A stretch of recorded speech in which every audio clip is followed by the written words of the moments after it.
Hema committee report പുറത്തുവന്നതിന് പിന്നാലെ cinema മേഖലയിൽ ലൈംഗിക ആരോപണങ്ങളുടെ ഘോഷയാത്രയാണ്.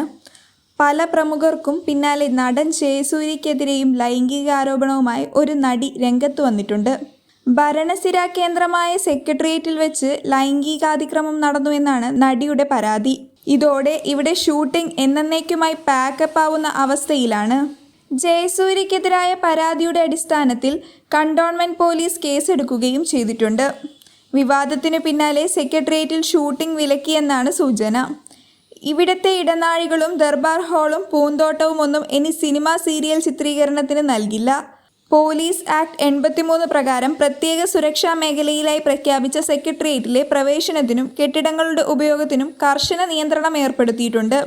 ആഭ്യന്തര വകുപ്പും പൊതുഭരണ ഹൗസ് കീപ്പിംഗ് വിഭാഗവും ചിത്രീകരണാനുമതി നൽകുന്നത് അവസാനിപ്പിച്ചു. നിർമ്മാതാക്കളുടെയും സംവിധായകരുടെയും താരങ്ങളുടെയും സ്വാധീനത്തിൽ ഈ വകുപ്പുകളുടെ ഉത്തരവ് സംഘടിപ്പിച്ചായിരുന്നു സെക്രട്ടേറിയറ്റിലെ ചിത്രീകരണം. മമ്മൂട്ടി കടക്കൽ ചന്ദ്രൻ എന്ന മുഖ്യമന്ത്രിയായ ആണ് അവസാനം ചിത്രീകരിച്ചത്. സെക്രട്ടേറിയറ്റിനു മുന്നിലെ റോഡിലും കർശന വ്യവസ്ഥകളോടുകൂടിയാവും ഷൂട്ടിംഗ് അനുമതി.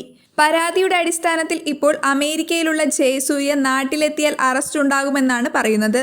പിന്നാലെ മറുപടിയുമായി ജയസൂര്യയും രംഗത്തു വന്നിട്ടുണ്ട്. വ്യാജ പീഡനാരോപണങ്ങൾ തന്നെ മാനസികമായി തകർത്തുവെന്നും കുടുംബാംഗങ്ങളിൽ വലിയ വേദനയിലാഴ്ത്തിയെന്നും ജയസൂര്യ പറഞ്ഞു. സോഷ്യൽ മീഡിയയിലൂടെയാണ് താരത്തിൻ്റെ പ്രതികരണം. ജന്മദിനത്തോടനുബന്ധിച്ച് ആശംസകൾ നേർന്നവർക്ക് നന്ദി പറഞ്ഞുകൊണ്ടാണ് ജയസൂര്യയുടെ കുറിപ്പ് തുടങ്ങുന്നത്. വ്യക്തിപരമായ ചില ആവശ്യങ്ങൾ കാരണം കഴിഞ്ഞ ഒരു മാസത്തോളമായി കുടുംബസമേതം അമേരിക്കയിലാണെന്നും നാട്ടിൽ തിരിച്ചെത്തിയാൽ നിരപരാധിത്വം തെളിയിക്കാൻ നിയമപോരാട്ടം തുടരുമെന്നും ജയസൂര്യ പറഞ്ഞു. നിയമവിദഗ്ധരുമായി കൂടിയാലോചനകൾ നടത്തി വ്യാജ ആരോപണങ്ങൾ ആർക്കും നേരെയും എപ്പോൾ വേണമെങ്കിലും ഉന്നയിക്കാം. മനസാക്ഷി ഇത്തിരി പോലും ബാക്കിയുണ്ടാവരുത് എന്നേ ഉള്ളൂ. പീഡനം പോലെ തന്നെ വേദനാജനകമാണ് വ്യാജ പീഡനാരോപണം നേരിടേണ്ടി വരുന്നതും. സത്യം ചെരുപ്പ് ധരിക്കുമ്പോഴൊക്കെയും നുണലോകം സഞ്ചാരം പൂർത്തിയാക്കിയിരിക്കും എന്നാണല്ലോ.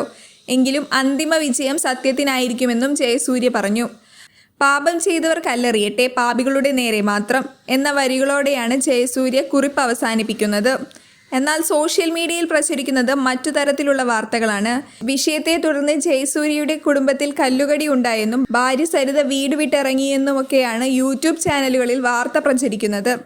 പരാതിയിൽ പറഞ്ഞ സംഭവങ്ങളെക്കുറിച്ച് തനിക്ക് പണ്ടേ അറിയാമെന്ന് പറഞ്ഞ തരത്തിൽ ജയസൂര്യയുടെ ഭാര്യ സരിത പ്രതികരിക്കുന്നതായുള്ള വാർത്തകളും പ്രചരിക്കുന്നുണ്ട്.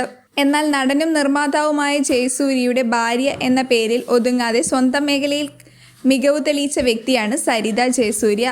എറണാകുളത്തെ പനമ്പള്ളി നഗറിൽ സരിതയ്ക്ക് ഡിസൈനിങ് സ്റ്റുഡിയോയുണ്ട്. സിനിമയിൽ കോസ്റ്റ്യൂം ഡിസൈനറായി തിളങ്ങുന്നുമുണ്ട്.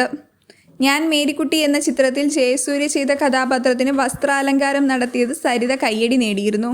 ചിത്രത്തിലെ അഭിനയത്തിന് ജയസൂര്യ മികച്ച നടനുള്ള സംസ്ഥാന അവാർഡ് സ്വന്തമാക്കുകയും ചെയ്തു. ജയസൂര്യയുടെ ഭാഗത്തു നിന്നുള്ള പിന്തുണയും പ്രോത്സാഹനവുമാണ് എല്ലാം ചെയ്യാനുള്ള ഊർജ്ജമെന്നും സരിത മുൻപ് പറഞ്ഞിട്ടുണ്ട്. ആഗ്രഹങ്ങളെ പിന്തുടരുക എന്ന ഉപദേശമാണ് വളർന്നു വരുന്ന പെൺകുട്ടികൾക്ക് നൽകുന്നത്. എന്താണ് നമ്മുടെ മനസ്സിലെ ആഗ്രഹം, അത് പിന്തുടരുക. നമുക്കൊരിക്കലും ഒറ്റയ്ക്ക് നിലനിൽക്കാനാവില്ല. പുരുഷനായാലും സ്ത്രീ ആയാലും പരസ്പരം അഭിനന്ദിക്കുന്നു എന്നതിലാണ് വിജയം. എൻ്റെ ജീവിതത്തിൽ നിന്ന് എടുത്തു പറയാനാവുന്ന കാര്യമാണ്.